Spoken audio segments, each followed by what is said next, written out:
I'm his squad, best squad on the planet. Hey, it's your boy Sean. And your girl Mel. Yes, Welcome, guys. We are back with another video. Y'all already know we in a rabbit hole. Larry Bird, one of the greatest of all times. All right. So this video is called Making the Case. Okay. All right. So guys, we appreciate y'all dropping it off. But go ahead and smash that like button. Turn on your notification bell so you guys be notified next time we drop a video. And we appreciate the love and support. Let's get into it. Here we go. Basketball is special. The size of the court and the lack of pads or helmets give fans the most intimate experience of a team sport that exists. And because of the different styles that basketball allows for, players develop their own distinct identities and signature styles through their creativity, flair, and athleticism. And although no player succeeds alone, the scoring volume and two-way nature of the sport give individual stars a nearly unprecedented amount of control over the flow and outcome of a game. For this reason, players are constantly compared to their peers and to the legends of the past in order to answer the most hotly contested question in the sport. Who's the greatest to ever do it? For many, the question is redundant. They believe in only one right answer, their answer. Others might have their own personal stance, but acknowledge one or two alternatives. But I believe that there's much more nuance to the question of greatness and more answers to it than you might think. By my count, there are 8 players in NBA history that have a substantial claim as the GOAT. It's a subjective thing though. I can't give you a definitive answer. All I can do is make the argument. So today, I'll be making the case for Larry Bird as the greatest basketball player of all time. Let's go, baby! Let's go! Wow, that is awesome! Okay. Wow, I love that introduction. I like that. That was an amazing introduction. I like the way he broke it down. Wow, it gave me chills, you know? Now it's like we about to be in court and he's going to, argue this Making case. the case. See, let's go. Let's see what he has. All right, okay. Clayton Crowley. Okay, Mr. Clayton. Let's go. When it comes to basketball, Larry Bird is the smartest, clutchest player to ever play the game. Now, if you don't think that Larry Bird is the greatest basketball player of all time, you probably hate that I just said that. Those are the kind of talking head sport cliches that surely impact the game but are impossible to empirically measure. Normally, I'd agree with you, but I think that when you talk about Larry Bird, you see those intangibles become real, palpable results. I wouldn't have said it if I didn't believe it. When Larry Bird was drafted by the Boston Celtics in 1978, the NBA needed saving. Attendance was in the toilet, the league had few marketable stars, cocaine addiction had several players in its grasp, and most damning of all, playoff games were being tape delayed. Playoff games at the highest level of basketball were being put in the back seat for black and white movies and network reruns. Really? But rather than join the Celtics after being taken 3rd overall, Larry Bird decided to return for his final year at Indiana State, a decision that would prove to be one of the most important in the history of the sport. Bird's final year saw the Sycamores tear through college basketball, going 33-0 before the national championship game. Bird, already claimed by the NBA's most historic and prestigious franchise, had established himself as the generational talent who would inherit the mantle of pro basketball. Indiana State's opponent in the national championship was Michigan State, captained by the immortal Earvin Magic Johnson. The Sycamores lost the championship to the more talented Spartans in the highest rated game in the history of basketball at any level still to this day. The stage had been set. The next decade of basketball would be defined by the rivalry between the white hick from French Lick and his Boston Celtics and the black Magic and his Showtime Lakers. The rivalry between Bird and Johnson is entwined into the fabric of the NBA and is worthy of 100 documentaries. In this video though, we're going to be looking at Bird's claim of supremacy. Here's Bird's basketball resume. His 3 championships come with perhaps the highest collective degree of difficulty of any player's championships. His 3 MVPs came consecutively, making him only the 3rd player to accomplish the feat, along with Bill Russell and Wilt Chamberlain. His 2 Finals MVPs are misleading. He was absolutely the best player on the '81 Celtics, but he was only a sophomore, and his 15 points per game in the finals gave the media an excuse to exact a little vengeance on a legendarily difficult interview. His All-Star and first-team selections also come with the caveat that Bird only played for 13 seasons and missed all but 6 games of the '89 season following surgeries on both feet. I can hear you already. A 13-year career, and this guy is supposed to be the GOAT? What color of paint are you huffing, Clayton? Green, obviously. Okay, but hear me Clayton. out. Yeah, Bird's career lasted about 2/3 as long as it should have. But what he did in that time was so impressive and so substantial that every basketball fan acknowledges that he's in the conversation as the greatest ever. Doesn't it matter that those 13 years saved professional basketball, delivered a disproportionate amount of memorable moments, defined the golden age of the league, and produced a career by which all other forwards, before or since, are measured? Bird squeezed every drop of talent out in those 13 years and made it seem more like 30. He didn't just leave his fingerprints on the game. He left so much of his DNA in the sport that it needed a cigarette afterwards. There's something to be said about the candle that lasts half as long but burns twice as bright. Those 3 MVP years stack up with any other run by any other player. I will put an A+ Larry Bird season up against anyone's. Okay. What does an A+ Larry Bird season look like? A full box score, a blowout win, a nearly undefeated record at home, and a play style that could only be described one way: white. Larry Bird isn't just a white basketball player, he's the white basketball player. To describe Larry Bird's game is to thumb through the Hoops dictionary and pick out every cliche about white players. Unathletic, great shooter, good fundamentals, the whole thing. The archetype of a white basketball player is Larry Bird, with one exception. He had an unparalleled understanding of the game of basketball, both as a physical contest and as a mental competition. His basketball IQ infected everything he did and catapulted his career into legend. Bird was a complete player. Jerry West called him nearly as perfect as you can get. He was the league's first great marksman. He could contort his body to shoot from anywhere on the court, regardless of the level of defense.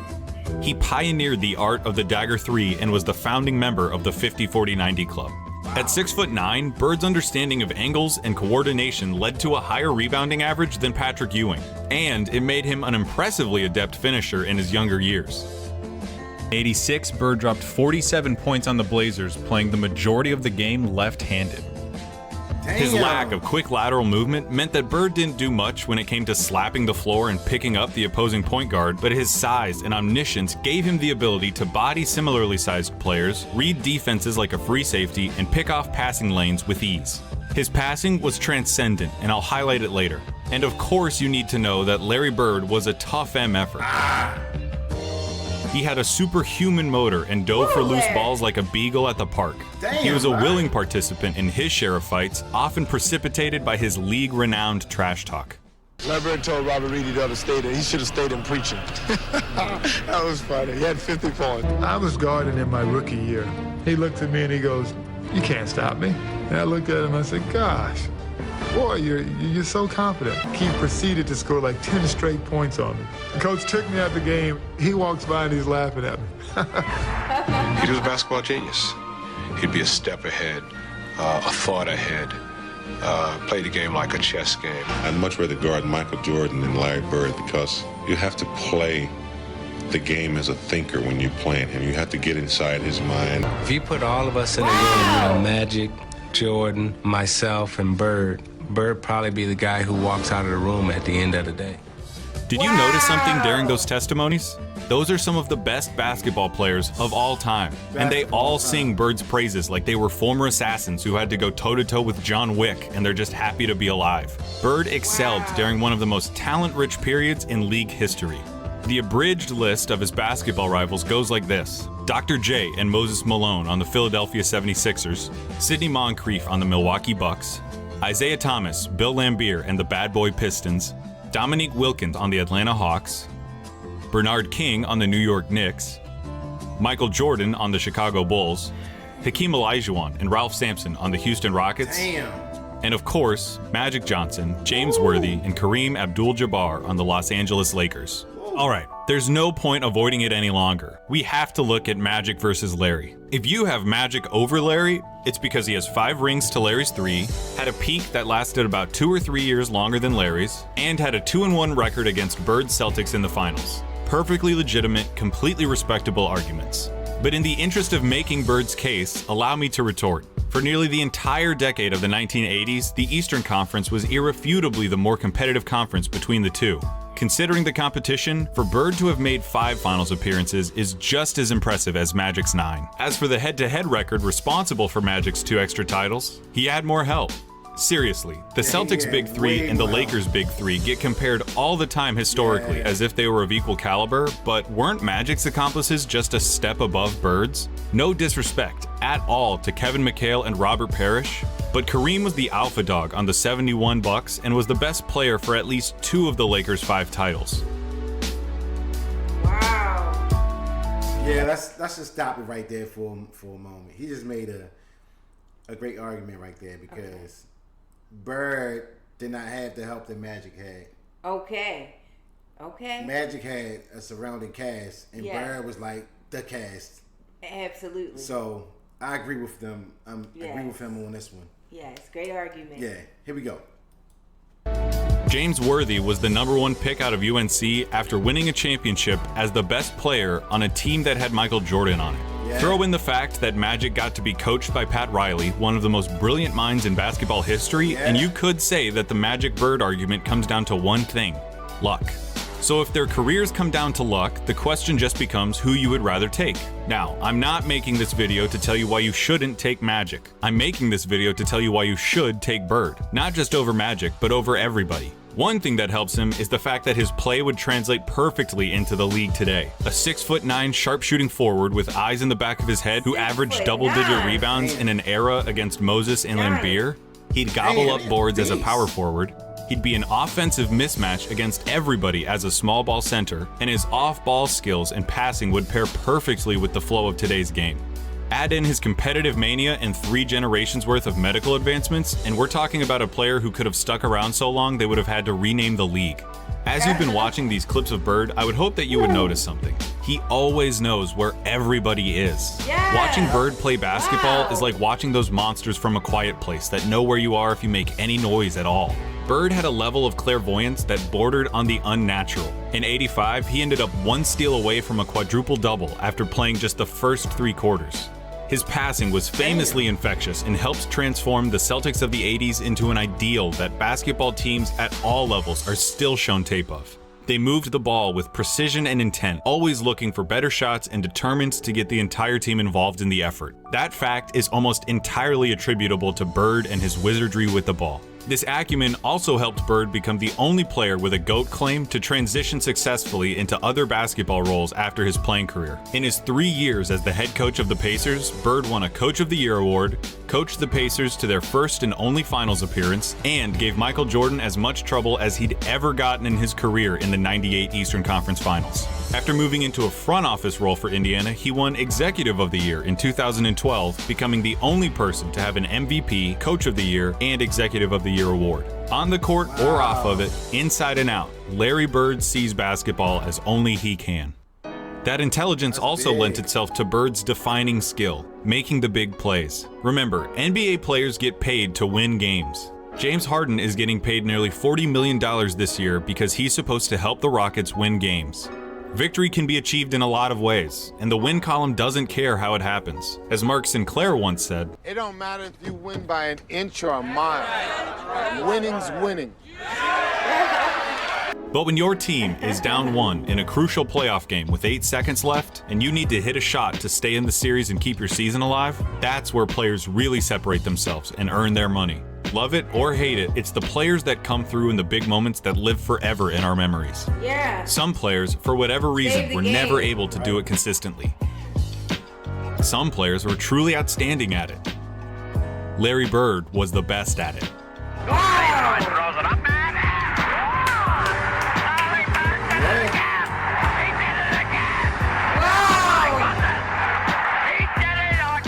I'm not going to give you the stats about his field goal shooting under 2 minutes with a score that's this close, or tell you who has the most buzzer beaters, or any of that. Take that for data. I'm just going to show you clutch moments in clutch situations. 1985 against the Blazers. Bird drops 48 points, including this. Down 1 with 2 seconds left. Inbound pass, the double team in Bird. Larry, fake, fall away. Hits it! All right! 1985 against the Hawks. Bird sets the Celtics scoring record with 60 points with shots like these. They open the right side. Bird the fall away. He drills it again. That's the best shooting I've ever seen. 1986 against the Rockets.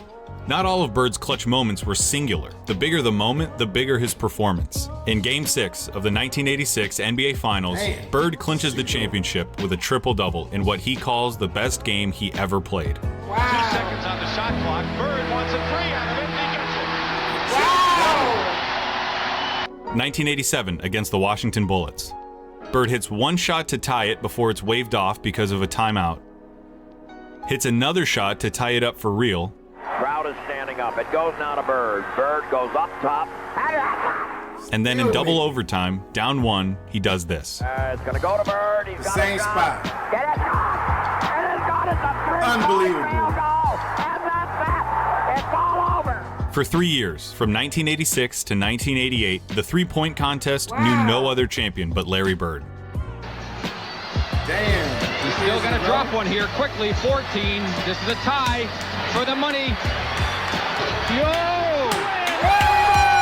1987 Eastern Conference Finals, Game 5. Tied at 2 games apiece against the Bad Boy Pistons, this enormous game would put the winner 1 game away from the NBA Finals. The Pistons are up 1 with seconds remaining. The ball goes out of bounds off the Celtics. Isaiah Thomas just needs to inbound the ball to win the game. That's it. Now that's a Bird steal by steals it. Bird. Whoa, Larry! Wow! That's the reason why they won that game. There are truly too many big games and big moments for me to go through without this ending up as a documentary. But that all leads me to this, what I really want to talk about. 1987, NBA Finals, Game 4 against the Lakers. LA is up 2-1, and the Celtics need to win to tie the series and stay alive. Bird hits a 3 with 12 seconds left to go up by 2. Bird goes for 3.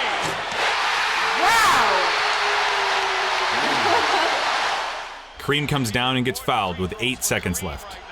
He makes the first, but misses the second. LA ends up with the ball with 7 seconds left, down 1 point. Damn. In the low post, being guarded by Dennis Johnson. Byron Scott is in the ball game now. Magic hits this, the baby skyhook. Magic with a hook Remember shot. that. Scores with 2. 2 seconds left, down 1. Dennis Johnson on the inbound. Bird fires it. What do you think happens? Damn. I bet it wasn't that. When I paused the tape and the ball was hanging in the air, you thought it was going in. Bird thought it was going in. Magic thought it was going in. I've seen this game before, and I still think it's going to go in. Wow. But it didn't. Damn. Pat Riley said it himself. We got lucky. And that, a missed shot in the NBA Finals, is why he's the clutchest. Because after he makes the big plays, has the big games, hits the big shots, time and time again, you expect him to hit every shot, to win every game. And in those fleeting moments when he doesn't, when he looks like a mere human, when he looks like everyone else who tries to do what he does, you just can't believe it. That's what Larry Bird did. He made the big plays so often you thought he was going to make them every time. He helped turn basketball into a global phenomenon, paving the way for every Michael Jordan, Kobe Bryant, or LeBron James who comes through our lives. He played basketball in its purest form and captained a team that is consistently ranked among the greatest of all time. He has the second highest win percentage in the history of the NBA, behind Magic by less than 0.5%, about 10 games. He was the complete package, a player with no holes in his game whatsoever. They called him Basketball Jesus. He didn't get that name without doing something extraordinary. He saved basketball. And he did it by playing it better than anyone else. Here's Magic at Bird's retirement in 1993. Larry Bird said that there would be another Larry Bird one day. And Larry, there will never, ever, ever be another Larry Bird. Yes, man. To the greatest basketball player ever. That's love. But more important, a friend forever. Oh, man. Damn. Goodness. I didn't want to cry. I didn't know they was going to try to make us tear up on here now. Damn. Didn't know that was to cry. emotional. I didn't want to cry. Woo! Oh, ooh, goodness. He made his argument. He Yes. definitely made his case. Yes. You won the case. He made his case. And court is adjourned, man. Yes. Yeah. Wow. I'm gonna tell you one thing. If it wasn't for Larry Bird and Magic Johnson opening up that door to make the NBA better, you wouldn't be hearing about these other players that came after them. Yeah. They gave people something to watch, and it was so good. Yes. You know, they wasn't recording the tapes anymore. They had to put these guys on live. Yeah. Yes, and you know, as far as his skill, everybody like underestimated him when he came in. And it was like, okay, if you good, show me. He showed the world. He showed the world. What else do you got? What else do you have to do? And it was like he was a genius. Yes. On the court. Yeah. He was a genius. He knew exactly where everyone was going to be at. He knew how to pass that ball. He knew how to fake them out. You know, Yes. he knew what they were thinking, what they were going to think before he was like 10 steps ahead of everybody. Yes. You know? One thing about Larry Bird, he had a high IQ in basketball. Yeah, absolutely. So I never heard of Magic Johnson, Michael Jordan, Patrick Ewing, all those guys. I never heard of those guys telling the other guys what's going to be the play. Right. So Bird had the ability to tell these guys exactly what he was going to do, and he did it. And he always saved the game. And it was like, it was nothing they can do about it. Absolutely.